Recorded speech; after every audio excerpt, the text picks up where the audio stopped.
I made a mistake. I should have writing the emotional bread toaster. Very creative, Geshe. We need you on our PR team. Yes. Maybe next time we can consult Geshe for the titles.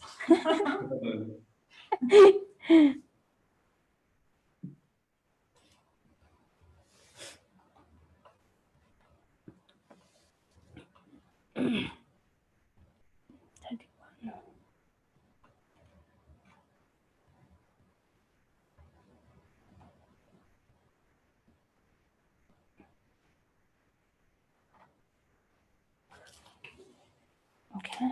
I share the face, maybe it's okay. All right. Should we start? Yep, let's start. Shall we start, Geshe? So I will speak 30-40 minutes and then question answer, right? Sorry? I speak for 30-40 minutes, then question answer, right? Yes, Geshe, as Geshe likes. Yeah. So, Geshe, 5 minutes. I have few things to say. Tashudeleg and hello to everyone. Welcome to Tushita from Afar. And thank you so much for all of you for joining us today for this very special teaching. And Geshe Lhakdor has been very kind and generous in sharing the Dharma with us. So thank you so much, Geshe, for this kind acceptance.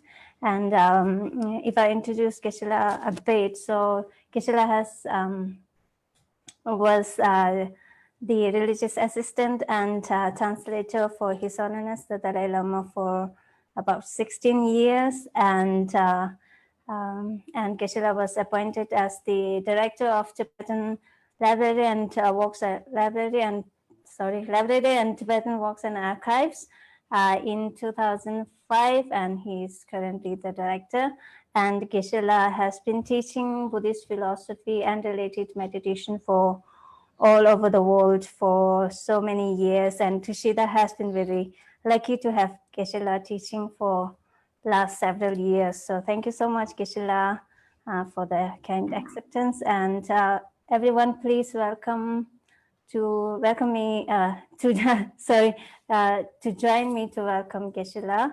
And so before we start, so those of you who are joining us from Zoom, you have the opportunity to ask the questions directly. But for now, until we get to the question answer session, your microphones are muted. So it will remain like that until we get to the question answer session.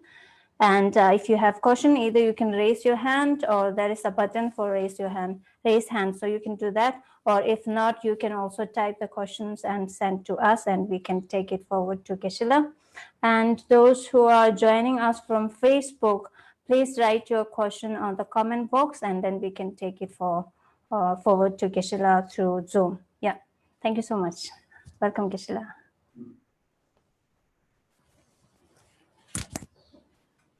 Thank you for this brief introduction. And I would like to greet everybody listening to this talk. It is my great pleasure to imagine that many of you are listening because I can't see your face. So it's a good opportunity for visualization.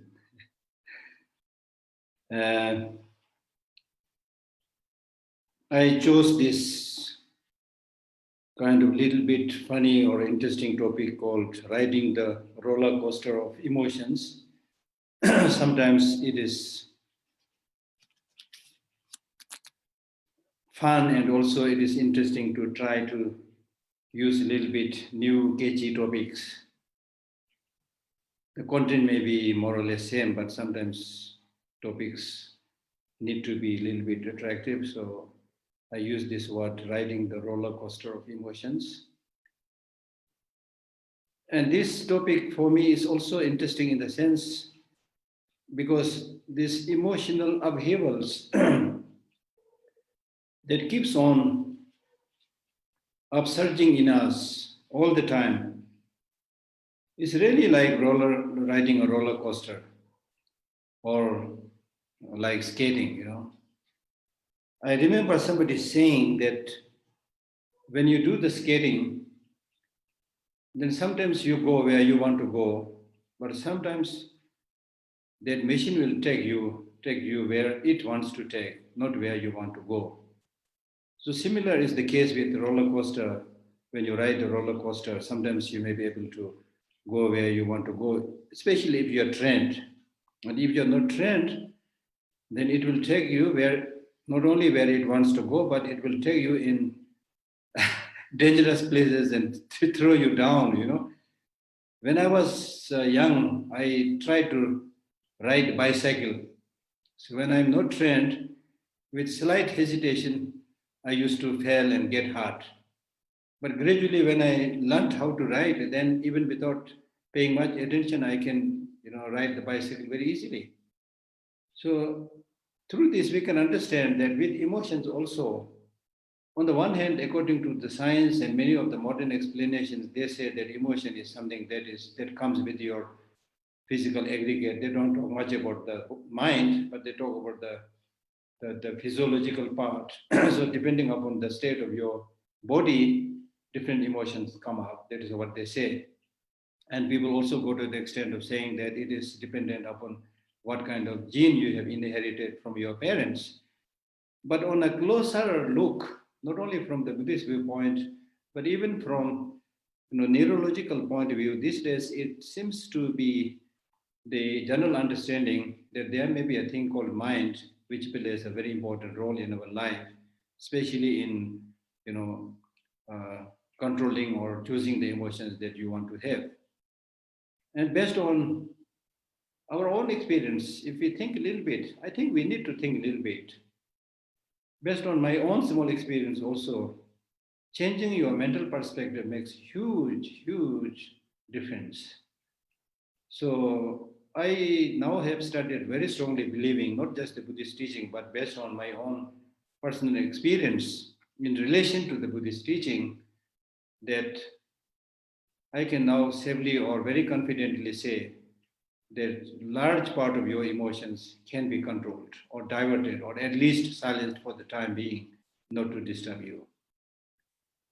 So here, right in the beginning, what we really need to do is few things, and that's what I do in all my talks. So whatever kind of work you are doing, or whatever kind of teaching you are receiving or listening, whatever normal human activities that you are doing, I try to urge people that you should always remember one thing. That is that we want happiness, do not want suffering. That is very crucial for me. You must remember this. And not only that, you should remember that I not only want happiness, but I want long-lasting happiness. This we must always remember as the most important thing. And make a conclusive conviction or decision on that. I want long-lasting happiness. I want long-lasting peace. Repeat this as a mantra. I want long-lasting peace. Remember this. Deep down, you have this wish, but very seldom the way we live our life doesn't look like we want not only happiness, but looks like we don't want long-lasting happiness. So we need to remind ourselves, number one, I want long-lasting happiness. And with this kind of conclusion, then the next thing you need to do is, if you want long-lasting things, from where do you think you are going to get that long-lasting happiness? At least primarily, from where do you think you are going to get that long-lasting happiness? So it's not enough to say that I want long-lasting happiness. The long-lasting happiness has to come from some source. So here in this context, we need to know that when we talk about having happiness and not having suffering, we are talking about physical happiness and suffering, mental happiness and suffering. Out of these two, the one which is primary and is more important is the mental happiness and mental suffering, not the physical happiness and physical suffering.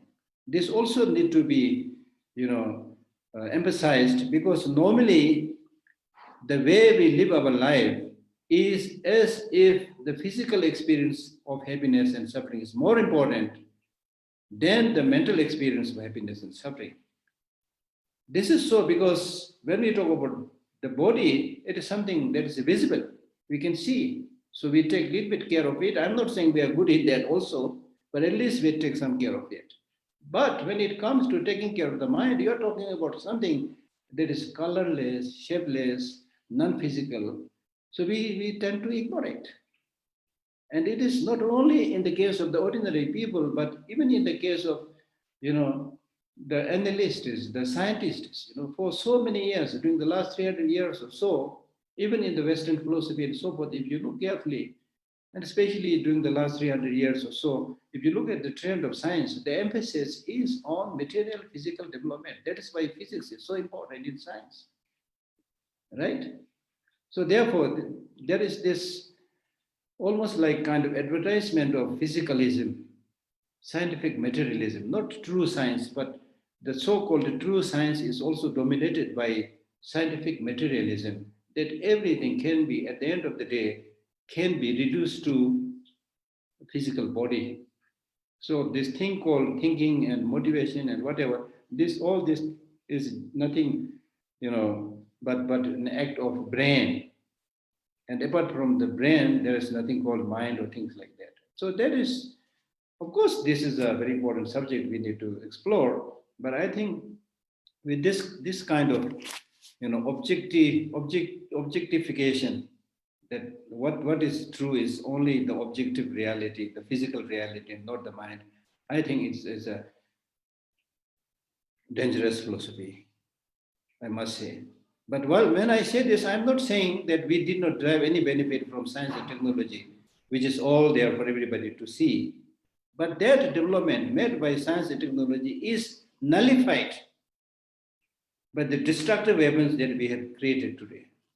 Right? So all these things we need to remember. So without going much into the depth, we don't have much time. What we really need to know is even the scientific discoveries, even the technologies, good, bad, whatever, all the source is the mind. Is the mind. So let us, for the time being, forget the point whether the thinking is done by a separate energy called mind or it's just the brain. But what is important is to develop this understanding that we can make the effort, we can make the initiative and bring about this change. That change coming from the brain or mind, for the time being, don't worry about that. But the important conclusion is that we can make the effort and we can bring about that change. So it is in this connection that I want to highlight that your mental perspective, your mental attitude is the key thing in your life. As one Tibetan teacher said, there is nobody, I would include even the Buddha, there is nobody, including the Buddha, who will catch hold of your hand and throw you into heaven. Similarly, there is nobody who will catch hold of your leg and drag you into hell. Your happiness and your suffering, at the end of the day, it is in your hand. So you must take that personal responsibility. Given this wonderful, amazing human mental capacity, we'll always find the right perspective, we'll always find a way and means to come out of suffering, whatever suffering it is that you are encountering. There is always a way to come out from that suffering. Now, the problem is when we don't have this larger mental outlook, when we don't have this larger mental perspective, then whenever in our life we get small amount of difficulty and problem, we tend to see this problem as if it is unsurmountable, as if it is something that we cannot solve, and we get completely stuck in that suffering. Why? Because you don't have a larger perspective. You think just about yourself. You've developed this very narrow-minded attitude. This is how you get stuck. I always give this example like somebody who is not very happy and in a room. Then there also one way is, yes, you are suffering, but at least you open your doors and windows and look outside. Then it's not the darkness that you see inside in the room. It's not only the darkness, but you can also see the green trees and flowers outside and beautiful children playing. That will change your attitude, you see. On the other hand, if you close the door, close the window, and switch off the light and think about that problem that you are confronting, all you will see is only darkness. So that is my point. So it is important. I'm not saying that we don't have problem, difficulty. We do encounter problems, difficulties. So when we encounter that problem, those difficulties, we need to, ensure that we don't get stuck in that problem, but also see the other aspects of life, larger aspects of life. There are many good things that you have, many capacities that you have. It's very important. And that's why self-love, self-compassion is extremely, extremely important. See your own power. Whoever you have power. Don't think that you have no power, no identity because you don't have a PhD, or you have no power, no entity because you are not rich. No, it's not like that. We are all genius in one way or the other. All of us have that capacity. That genius or that capacity is different from person to person. So because you don't know mathematics, I cannot say you are not a genius. You are good in some other things, you see. The other day I was reading a book where it says everybody has that everybody is genius, everybody has their talent. But their talent is different. For example, if you expect a fish to climb the tree, it's not his part of life. So because of that, if you say that fish has no talent, no, it has this amazing talent of able to smoothly swim in the sea, which even our gold medalist in the world cannot swim like the fish. That's their talent, you see. So similarly, all of us have that unique capacity. We need to appreciate that capacity, explore that and use it and be happy. It is possible. That's number one thing. In this, when you write this roller coaster of emotion, there's one thing that you need to remember, right? The second thing is, in Buddhism, we say we all have the Buddha nature. Again, saying the same thing. That means we have that Buddha nature is your mind. And if you recognize the importance of that mind and train it and purify it, the impurities, the defilements, the negative emotions, we say they are temporary. The basic nature of the mind is, as we say in Buddhism, is a clear light. So you need to just like, cleaning a diamond, you need to just remove the dust on the surface, the defilement on the surface, and you can shine out. I have, based on my own life's experience, I have seen people, when I was studying in the Institute of Buddhist Dialectics, I have seen some young monks who right in the beginning really looks like not very clever, very slow in learning, things like that. But some of these monks, they made so much effort that after 3-4 years, they become really, really good scholars, good students. So that means you can train it. The important thing is you should never, never discourage yourself. You should never let other people judge you who you are. Okay, you are not a puppet. Okay, you are not a puppet. You are thinking, living, clever human being. You are not a puppet. So do not let other people pull the string and dance according to their according to their tune. You see, right? Use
sorry. Okay, okay, good, good, good. So I was saying that that is the result of boasting. Right in the beginning, I said the library has good light, good internet connection. So the light went off for a few minutes, you know. So therefore, the main point that I was really making was we need to remember that I want happiness. I do not want suffering. I want physical happiness, not suffering. I want mental happiness, not suffering. Now, here, one thing that is important is make a distinction between happiness and pleasure. His Holiness the Dalai Lama very often makes this distinction between happiness and pleasure. Pleasure is more related to physical experience, right? And happiness is more related to mental satisfaction. Making a distinction between these two is extremely important because if you look carefully, many of us are deprived of happiness because we are just running after pleasures. Today, the whole world is running. Everybody says, I'm busy. To see anybody, you need to make an appointment, right? Everybody busy, and nobody knows why one is busy. I've been telling people that it is not important to be busy. What is important is what are you busy about? What are you busy about? Not important, you're busy, right? Anyway, we are all busy. So if you ask this question, why everybody is so busy? The answer will be everybody is running for money, material facilities. So we are basically running after the sensual objects of the 5 or 6 senses. And we are so busy running after these 5, 6 sensual objects that we don't leave any opportunity for the mind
Also start video. Sorry, everyone, we lost Keshila, so please be patient. Let's wait 5-10 minutes. I think Keshila will try to reconnect back to us. Please be patient with us. We lost Keshila.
Geshe-la, we can't hear you.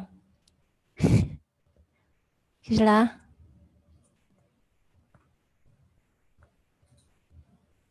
He's still connecting.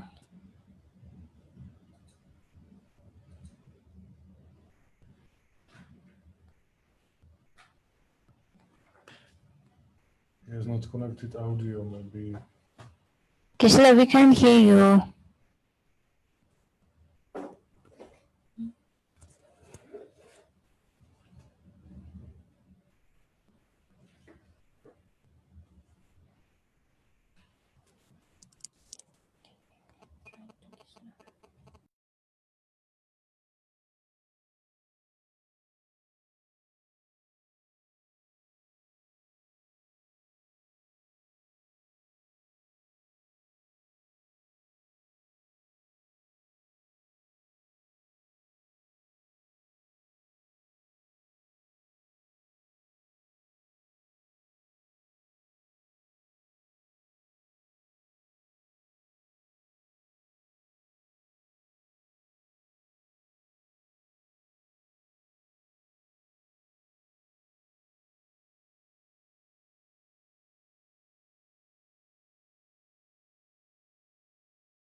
Hello?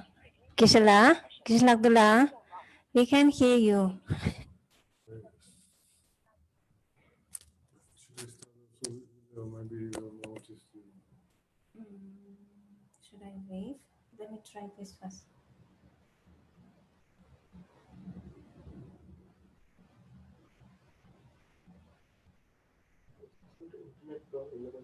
No, Geshe-la, it's not. No audio. It's not from our side. It's busy in the meetings, which is fine.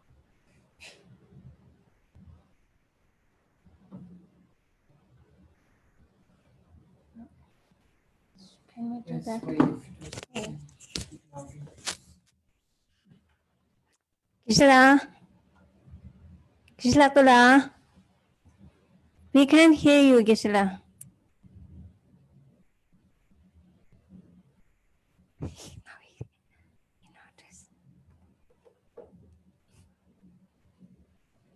Purchase. Okay, now we are hearing. Geshe-la, all this time. Speaking. So I'm not a technocrat. So somebody came and said it's okay. So I thought it's okay. So never make friendship with okay. Okay. Thank you, Geshe-la. Yes. Purchase. Yeah. That dig do. Okay. That dig do. Sorry for that. So what I was saying, I will repeat again. Sorry. What I was saying was make a clear distinction between physical happiness and mental happiness.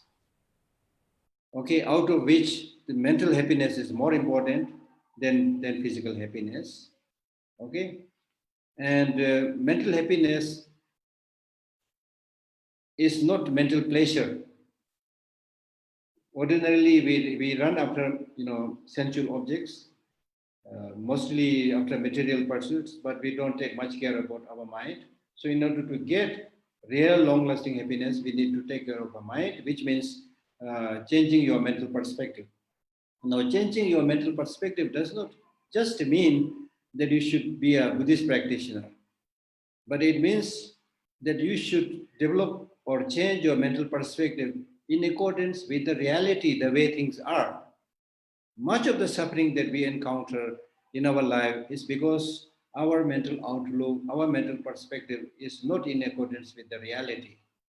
And it is because of this in Buddhism, there's so much talk about conforming your mind or mental perspective to the reality of impermanence, to the reality of suffering, to the reality of emptiness, and so forth. And these topics like impermanence, suffering, emptiness, these are not invented by the Buddha.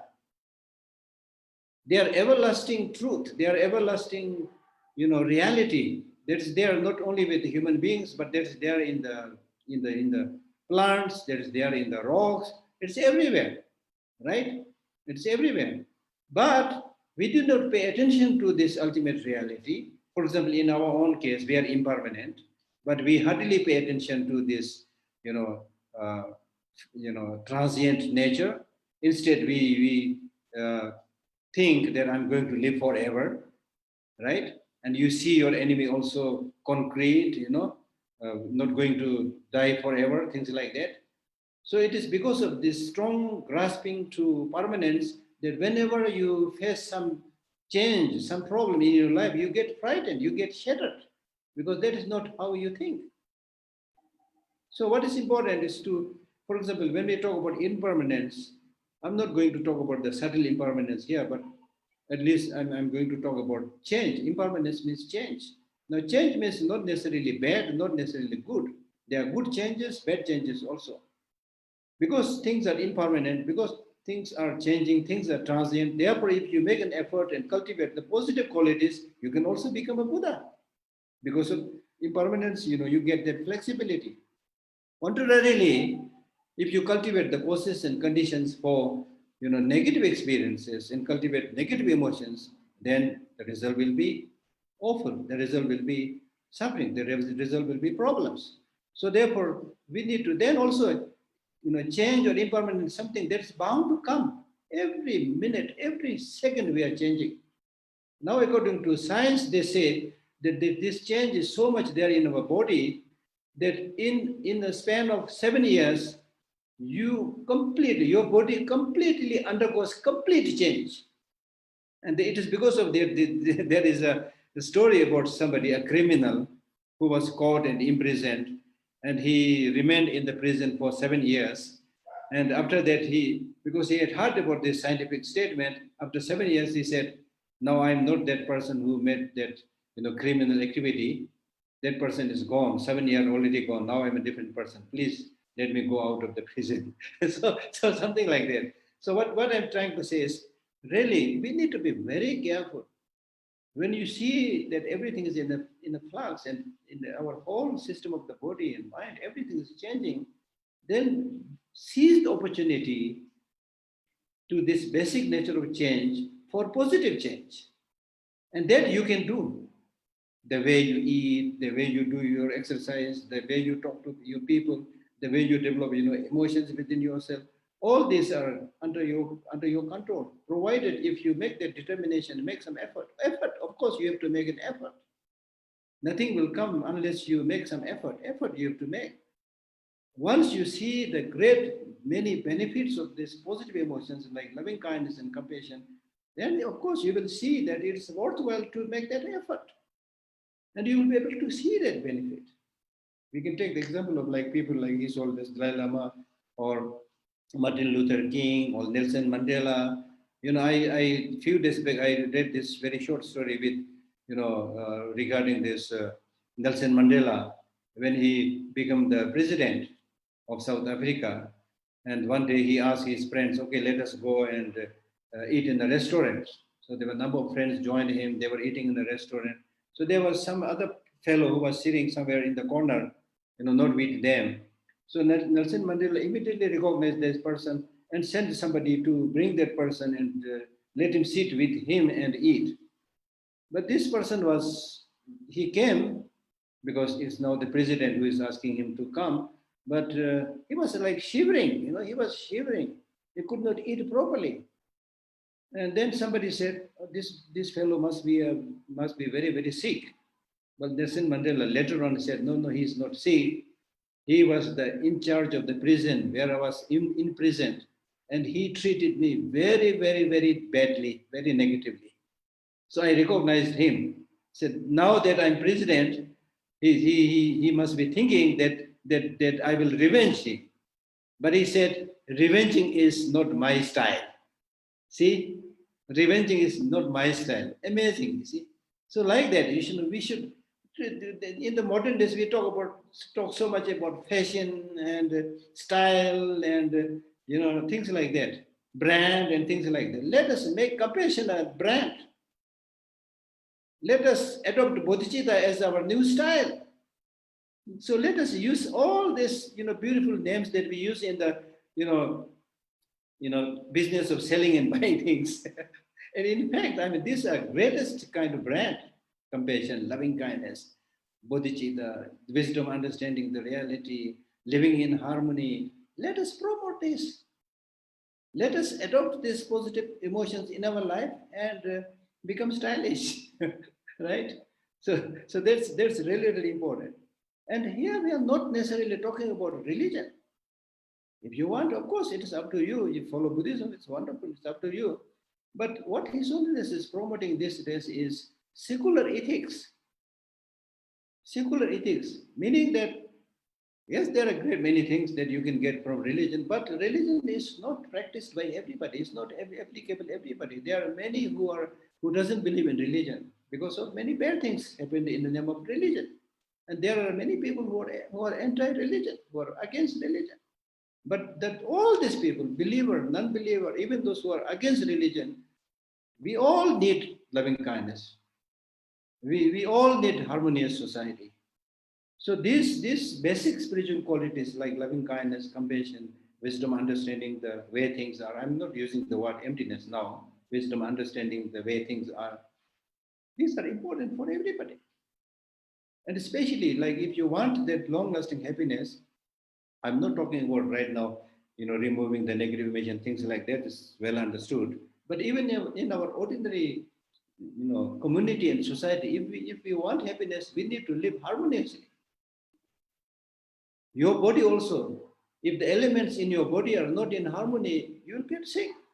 Even in the case of a tree, the ingredients, the parts in the tree, if they are not harmonious, the tree will fall and decay. This is the law of nature. So whether it's a community or society or nation or international, if there is no harmony, there will be turmoil. There will be problems, just as we are seeing right now because of the pandemic, number one. Two, because of many stupid leaders who are taking, advantage of this unfortunate misfortune of people. So they are taking advantage of this misfortune and doing many nasty things, you see. So now, because of going too much just after material objects and completely forgetting the subjective human being and the subjective consciousness and mind of human beings, we are suffering so much today. This pandemic itself, it is a result of wrong human thinking, wrong human behavior. Whether it comes from the Wuhan, animal market, or it's made in the laboratory, whatever, it is done by human being. It is not done by tigers, not done by lions, not done by snakes, done by the so-called intelligent human beings. So what is wrong now? The wrong thing is, number one, we are paying attention only to the material object, not to the subjective mind, right? And we are using this smart human intelligence brain for destructive things. When I compare this stockpiling of arms and the countries, like China and other countries, they're making a big show of their weapons and other destructive weapons. I just feel like laughing and feel so sorry for these people. If you are a great leader, if you are a smart person, a great country, let us deal with this virus. This tiny virus, the coronavirus, nobody is able to deal with that right now. That is our intelligence. But we're very good in, fashioning all these shiny gadgets and especially destructive weapons and then flexing our muscles, I will destroy you. This is the invention of the scientific materialism, devoid of human compassion, devoid of human ethics. It's all planned here for everybody to see. So therefore, through this, talk, I really want to urge people that we must now confirm that if you neglect these inner qualities, you are doing so at your own peril. Let us ask this question: What are you going to leave for your future generation, your sons, your daughters? What are you going to leave? If you are a grown-up person like me, over 60 something, okay, you are more or less ready to go. But if you just care about yourself and forget the rest of the, especially the, I can't help feel sorry when I see this really newborn babies and 5-6 year old babies running around very cheerful, so optimistic, expecting something good. That is in their nature. So what are we going to give to them to make them happy, live a harmonious, peaceful life? It's really shameful for us, the elder generation, especially the notorious leaders. Shameful, right? So therefore, it is time for all of us to join and to really work harmoniously in cooperation and talk about developing and strengthening these positive emotions, loving kindness, compassion, brotherhood, sisterhood. It's very, very reasonable to develop this. Not only reasonable, but this development of these positive qualities are not a luxury. They are not choice, but necessity. Without them, I can watch that without these positive qualities, we'll all suffer, not only suffer, we'll all suffer horribly and terribly. It's absolutely clear. That's why right in the beginning, I started my talk by saying that you should make it very clear that you want a long-lasting happiness. Everybody wants long-lasting happiness. And if that is the case, now please take time and think carefully from where those long-lasting happiness will come from. Just material accumulation or being kind. Now it is not only Buddhism, but many, philosophers, thinkers, and scientific, findings, they are all saying that kindness, compassion, love, they're extremely, extremely good. Recently, I watched a short documentary made by a young Tibetan who, during this pandemic, made it a point to follow some of His Holiness the Dalai Lama's teachings, not just talking, but to practice it. He lives in Delhi and he tried to help many, many poor people there, number of poor people there. And having helped them and brought smile on their face, he said, now I clearly understood the advantages of altruism and the drawbacks and disadvantages of self-cherishing attitude. He said, I can confirm that you get so much happiness and satisfaction and peace when you genuinely help poor people, needy people. Right? So if you don't practice, how will you know? It's in the human nature. When somebody is suffering and you lend a helping hand, when you see that person smiling, and it's amazing. It's really amazing. This is called human life. This is called proper human life. Whether you are going to go to heaven one day or not, that's a long-term thing, which is difficult to see. But we can get a glimpse of that heaven or nirvana right now by genuinely living in harmony with others, harmony with the environment, harmony with people, and smiling. All this, when you develop all these good qualities inside you, depression, loneliness, all this will go away.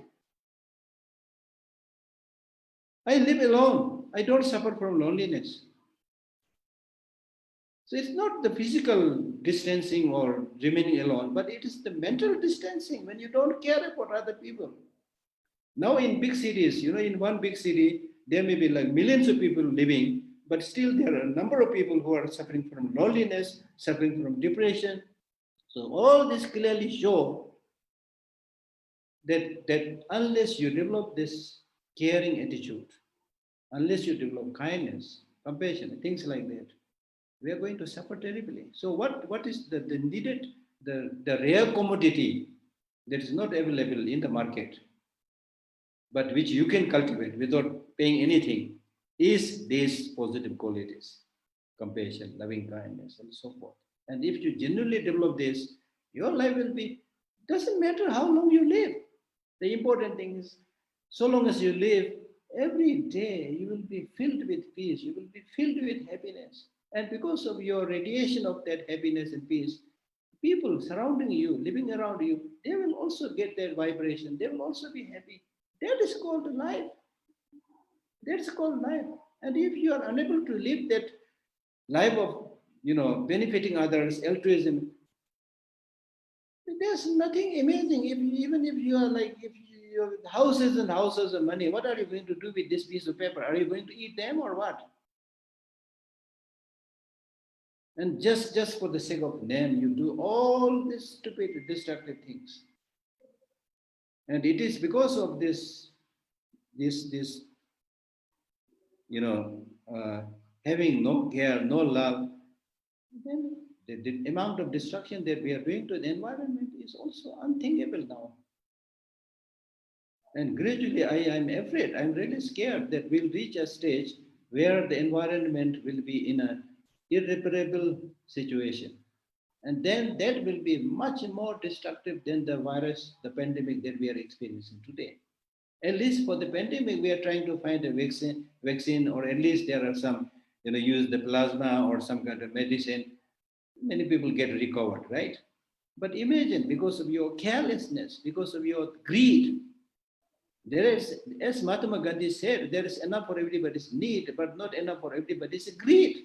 And it is a greed. I want, that we are today destroying the whole planet. So we need to be very careful. It is your responsibility to think about the future younger generation. If you are able to die by doing something positive for this younger generation, then your visit on this planet is meaningful.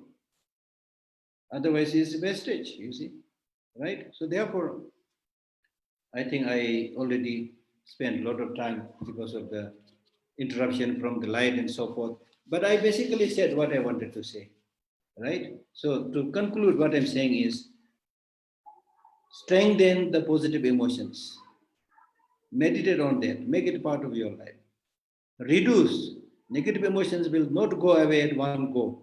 Reduce. The more and more you see the disadvantages of anger. For example, anger is another negative emotion. Somebody very, correctly said, if you get angry and want other people to get hurt, then this is like you're eating poison and expecting other people die. Right? If you eat poison, who will die? You will die, not that other person. So similarly, if you develop anger, jealousy, hatred, you will be the first victim. So at least even if you don't care about others, you must care about yourself, and don't, these destructive, negative emotions are extremely, destructive. They are the real enemy, not the external enemy of human beings.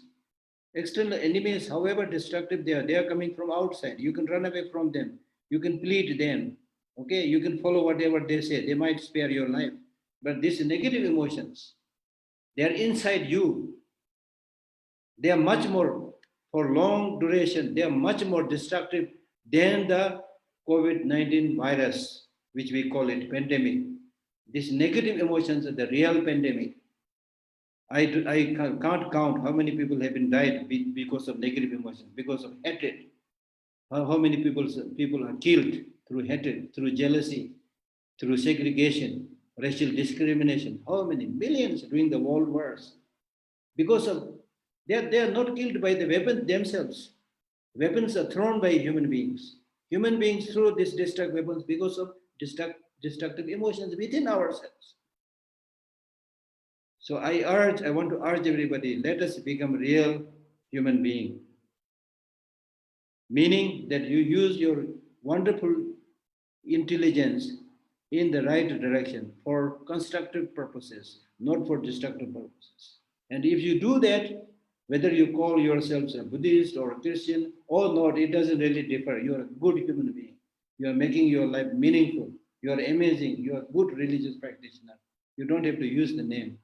If you don't do that, even if you call yourself Buddhist, call yourself any other by any other name of any other religion, you're not doing practice. This life is short. When we are going to die, nobody knows. So during this short span of your life, be nice, be compassionate. That is what His Holiness the Dalai Lama is saying all the time. So what matters is not just talking. What matters is practicing. We need to practice, implement on a regular daily basis. Do our small part of being nice, being kind, and you will see the benefit.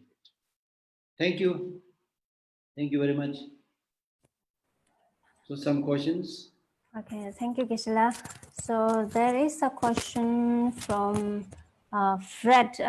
Before we read to you, Geshe-la, would you like me to read or? Yeah, read, yeah. Okay, sure. How to reduce our negative emotions and increase positive ones? I already explained. See the destructiveness and the faults and disadvantages of the destructive emotion. Like for example, anger. When you get angry, you become ugly. Do you want to become ugly? Right? You don't want to become ugly. When you get angry, your hypertension increases, your blood pressure increases. You want to do that? No. So reduce anger, right?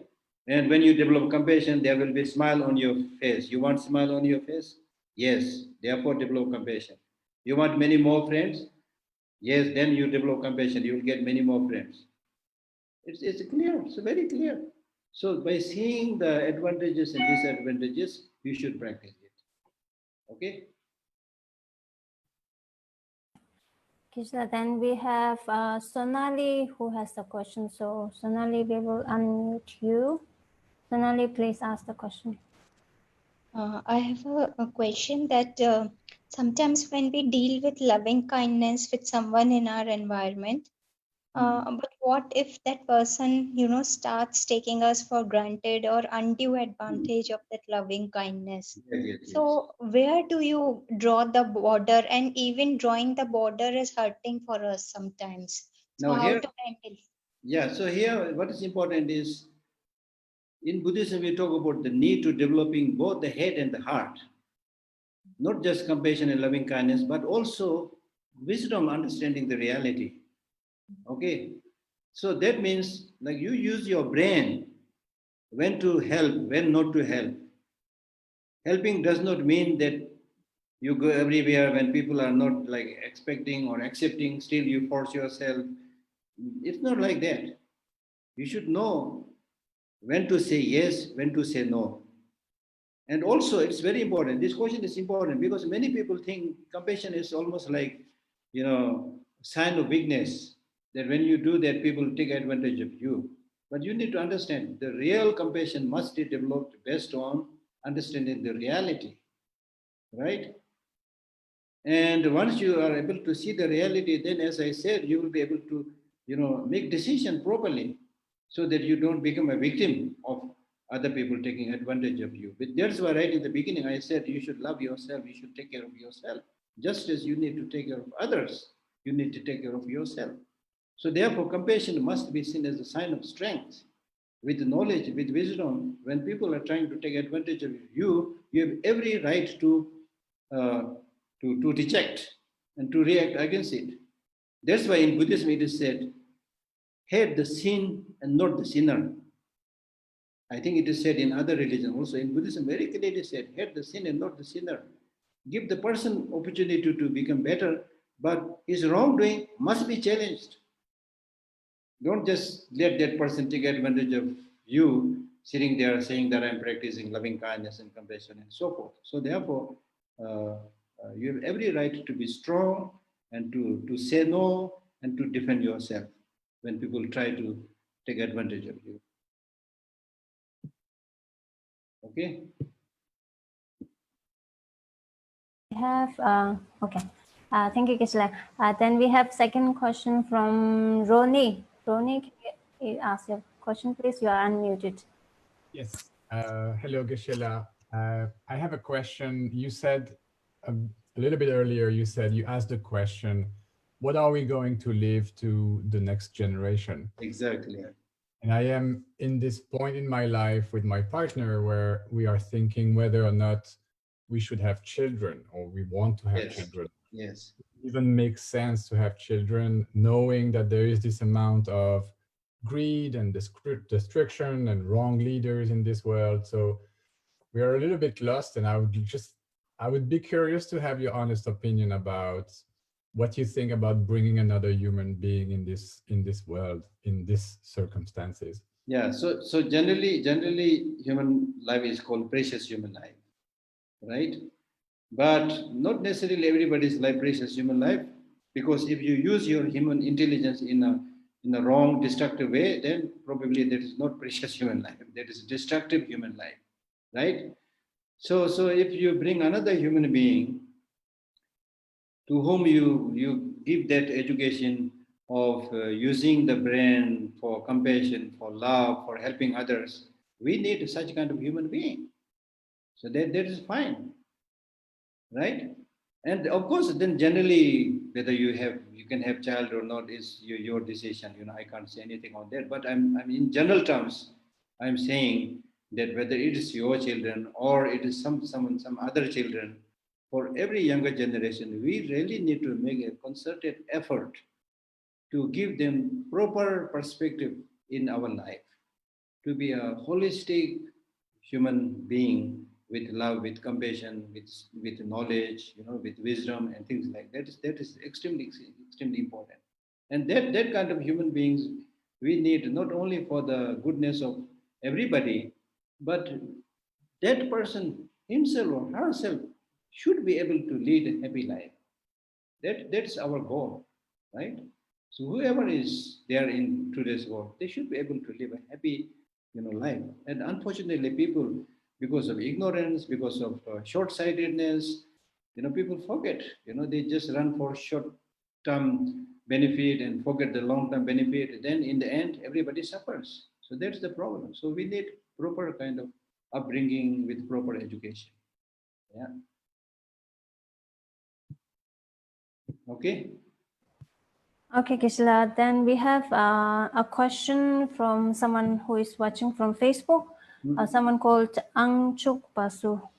He's asking, what is use of reciting mantras?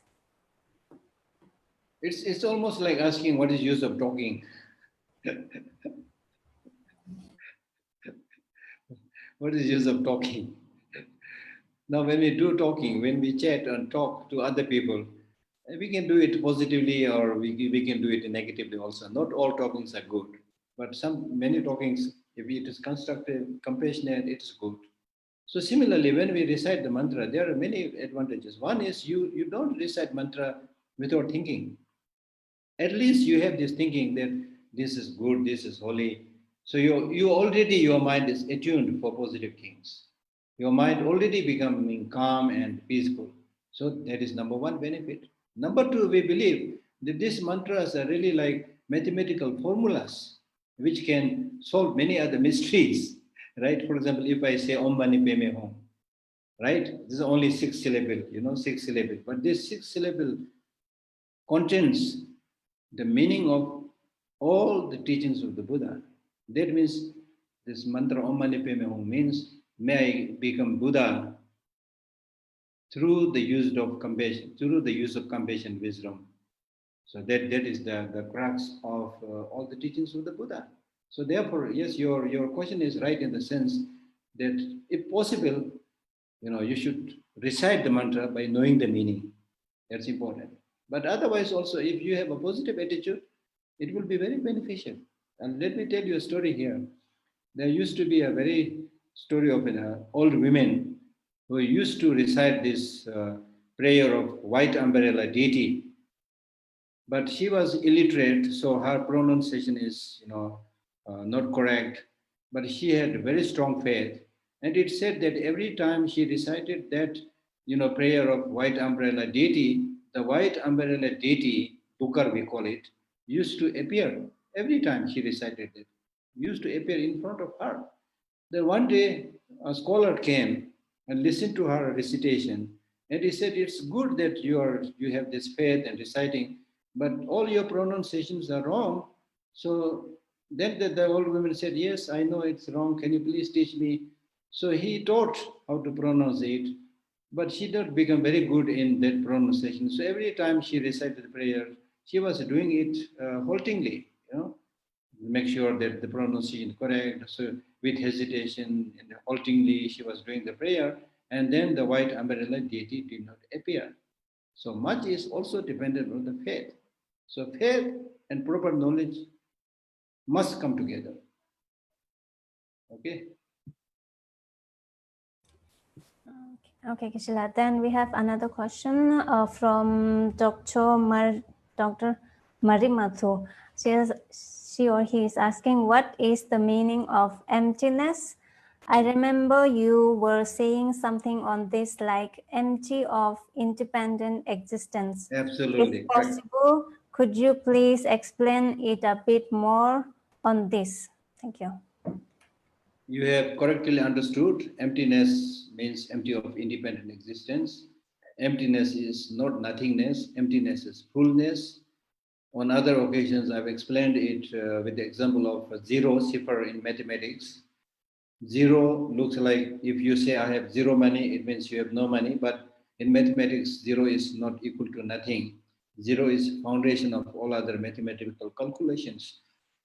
Like 10, 20, 100 and so forth cannot be counted without the figure zero.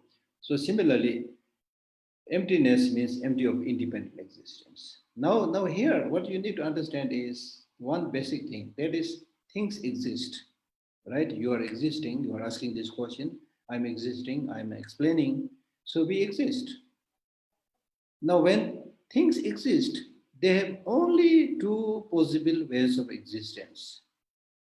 Either they should exist dependently or they should exist independently. There is no third possibility, because dependent existence and independent existence are mutually exclusive. So any existence cannot be both. It has to be one of them. So therefore, now if I ask you the question, whether you exist dependently or independently, normally the answer I get is, I exist dependently, right? So the table exists dependently, the house exists dependently. So therefore, there is no independent existence. That's the other side of the story.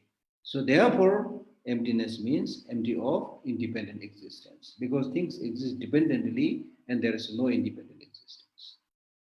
Right? Now, advantage of this mode of existence, this mode of existence of things dependent on each other or dependent existence is, when things are dependent on many causes and conditions, then things can be brought about. If you cultivate the causes and conditions of loving kindness, you can cultivate loving kindness.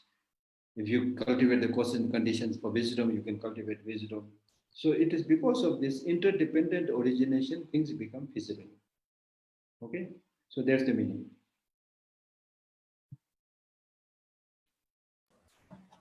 Okay. All right, Geshe-la. Yeah. Then we have a question from Emilio.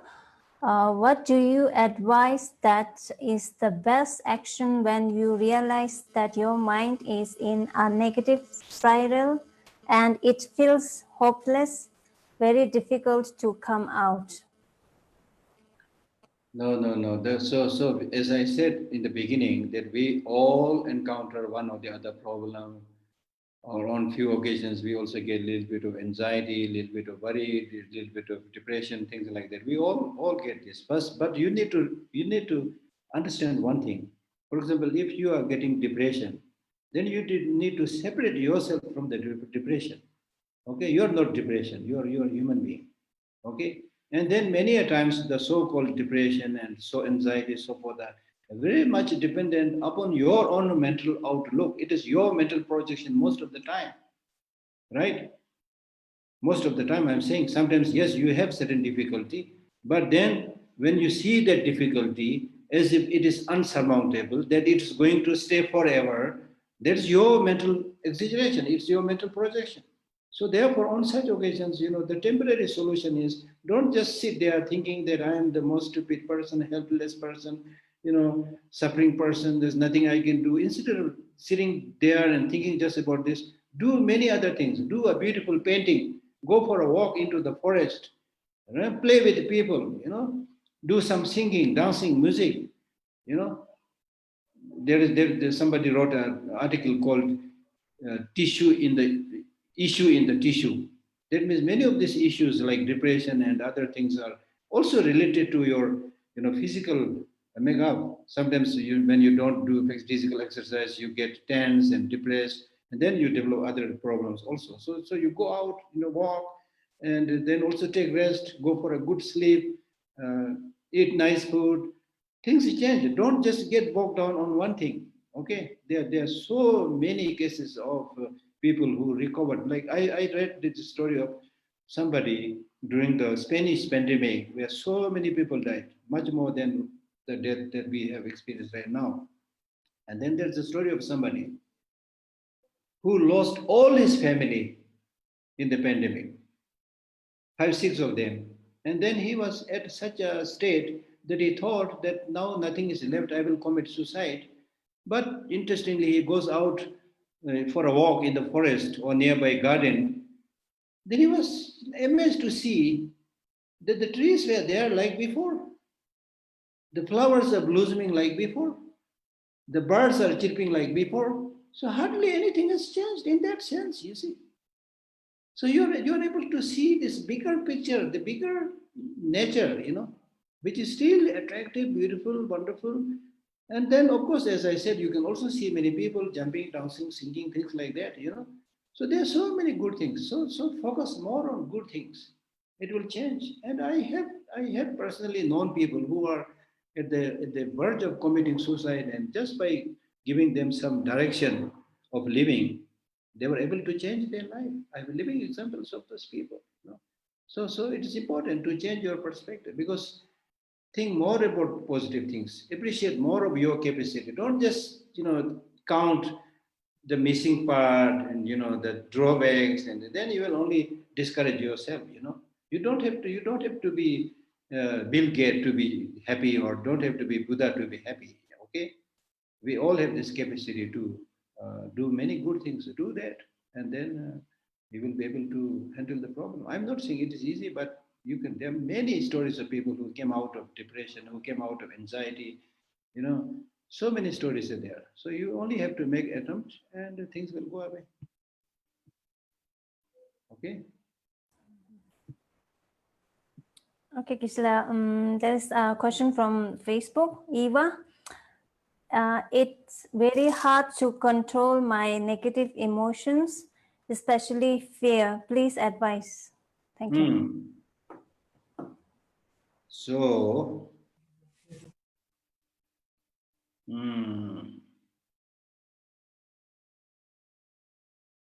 so sometimes, when you find very difficult to control, don't try to control. Don't try to control. Just live your normal life.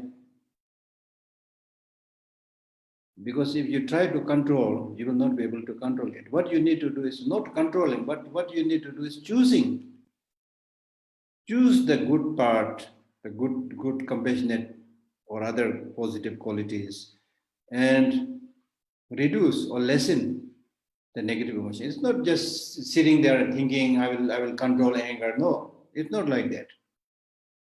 When you encounter situations where you're able to get angry, then don't get angry. Try not to get angry. Things like that in different situations. That is called changing or controlling even. That's the better way of controlling. Not just sitting and thinking that, oh, I have all these negative emotions, I'm not able to control, I will control them. No, it will not become like that. Right? Because again, the mind has a very rebellious nature. The more you say, I want to do it, the mind will say, no, I don't want to do it sometimes. I'll tell you a story about a great Indian scholar who himself was a good scholar, but he wanted to do proper meditation. Then the story says that he wanted to learn that meditation from a very famous Tibetan meditation master.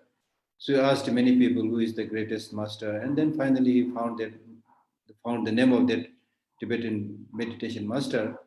So he goes and meets that person and asks him to teach meditation. And then the Tibetan master said, "No, it is very, very, very easy, very easy. Nothing much to teach." And so they did some exchange. He didn't teach much. Then at the end he said, "There's nothing to teach. There's only one thing you have to do, and that is you go home, you go back, and the only one thing that you need to do is don't think about monkey." Then this, Indian scholar, he said, "This is a very strange teaching. I'm such a great scholar. Why should I think about monkey?" Then anyway, because this is what the master taught him, so he lives to his home. And once back in his home, the only thing that kept on coming in his mind was monkey. So that is called monkey mind. So sometimes it happens. So sometimes it is better to ignore certain things also.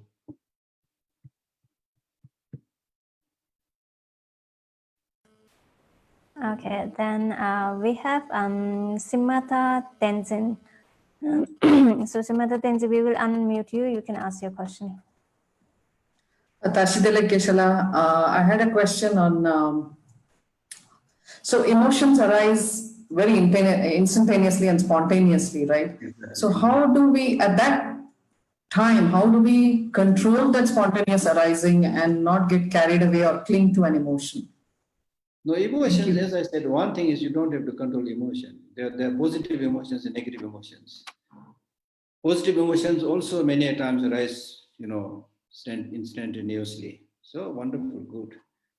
Negative emotions also arise instantaneously. So on such occasions, just observe whether it's positive emotion, negative emotions.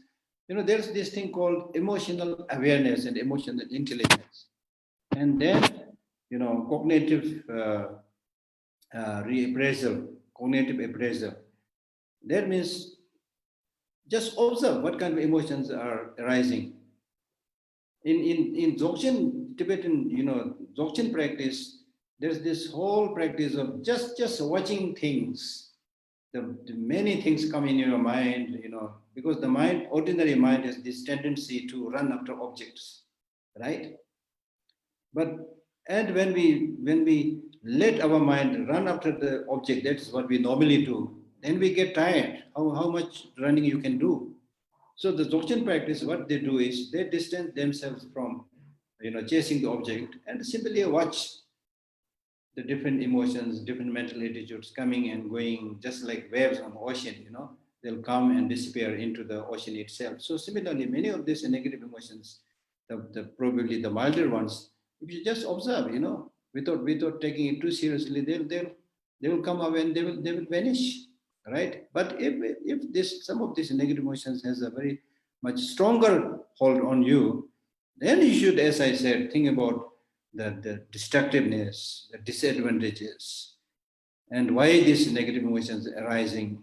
Ask these questions, right? And then it may be because of sometimes the negative emotions arise. For example, anger arises because of the situation, because of the people you deal with, right? So identify the causes and conditions, and then distance yourself for those the triggers. In secular ethics, we use the word the triggers. So avoid those triggers, right? The causes, the conditions. And then there are long-term causes which may be related to your past life experience also. So recognize that, and then at least whatever it is destructive.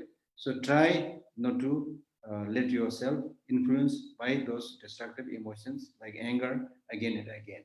Now this you can do, as I already said. For example, in the case of anger, when anger arises, the first thing is it will make you ugly. So you should say, I don't want to become ugly, so I'll not get angry, right?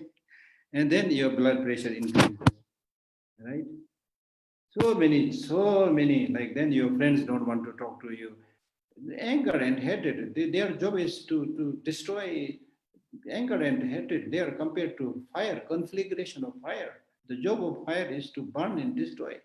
That's why we see what we see in the battlefield, you see. So see those destructive results, and that will help you reduce it. Okay, Geshe-la, there's a question from Megda. How can a person practice in extreme negative situations? For example, people who live in daily situation of violence, abuse, poverty, etc., or a terrible trauma in which the mind is not stable or simply unable to concentrate. That's true. This is not easy to answer because that's why we need this wider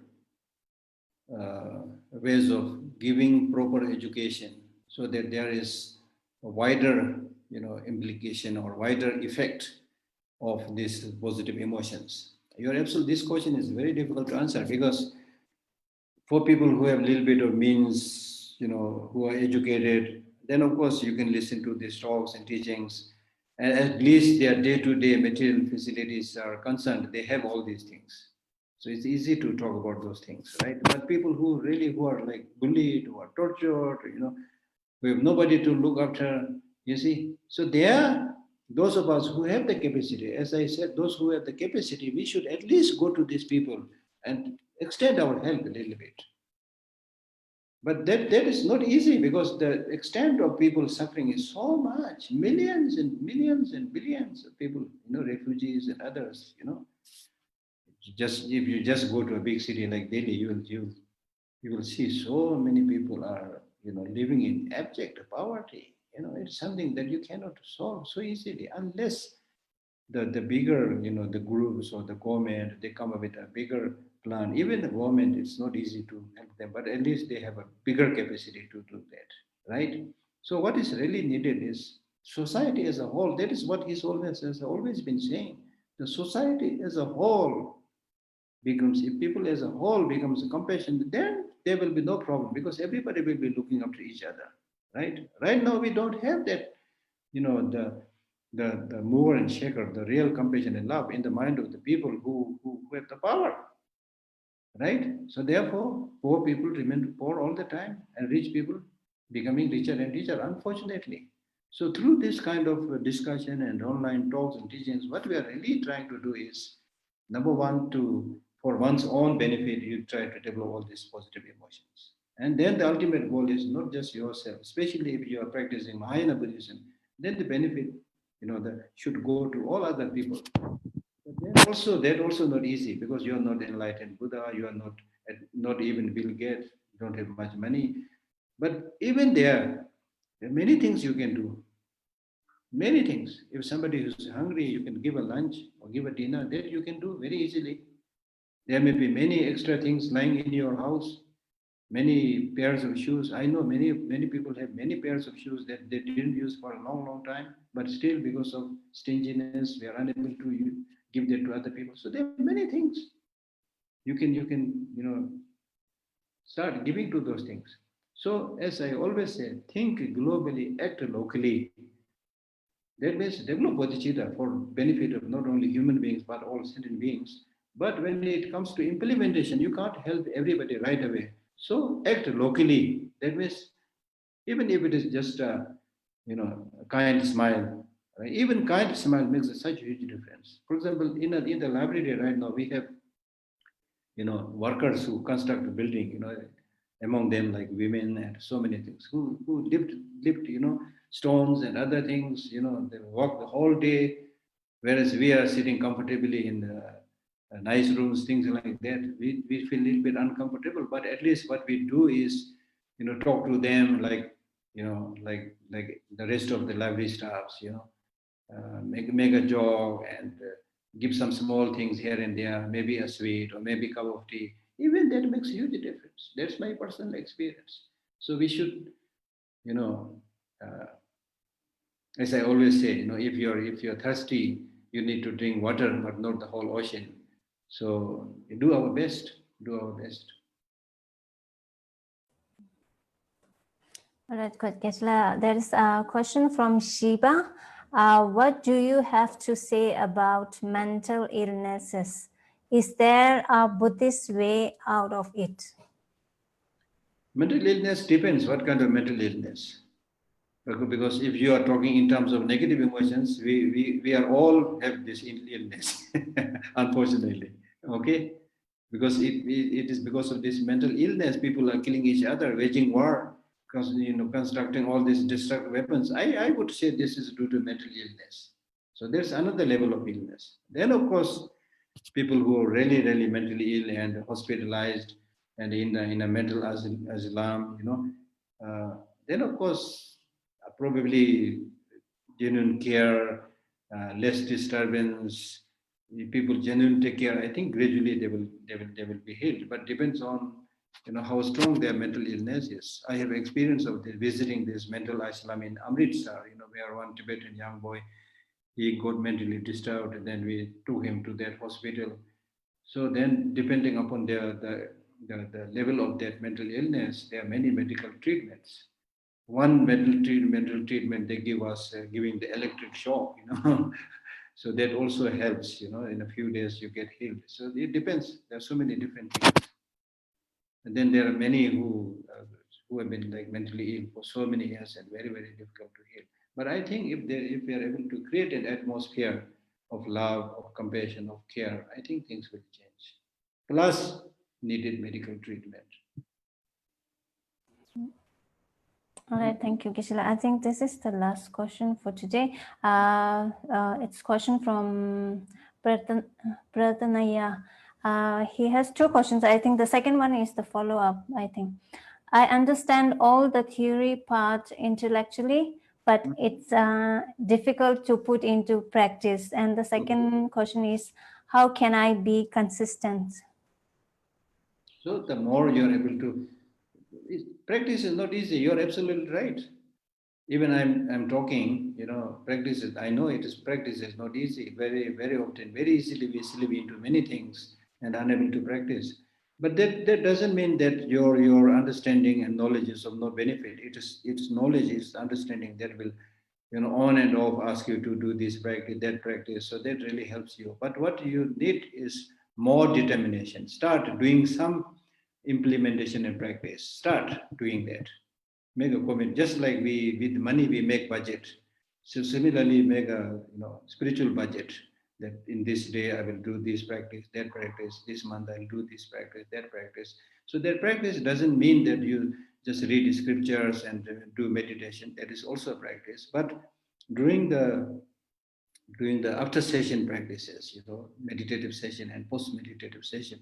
So during the post meditative session, which is the larger chunk of our life. So doing that, when you meet people, be nice, smile, and talk nicely, politely, and make sure that in a day, make a counting that how many people, you benefited, things like that. Then you feel very happy, and that will encourage you to do more and more practice. Okay, yeah. Lasso. Right, that's all. I think that's kind of it. Just give me a second. Maybe I'll show my face.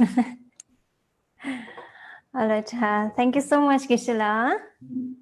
Thank you. Thank you. And please, everyone, join me to thank Geshe-la and Thank you. If you can pass this khadak through the internet, then I will come. Yes, sure, Geshe-la. We will try our best. I hope it will reach.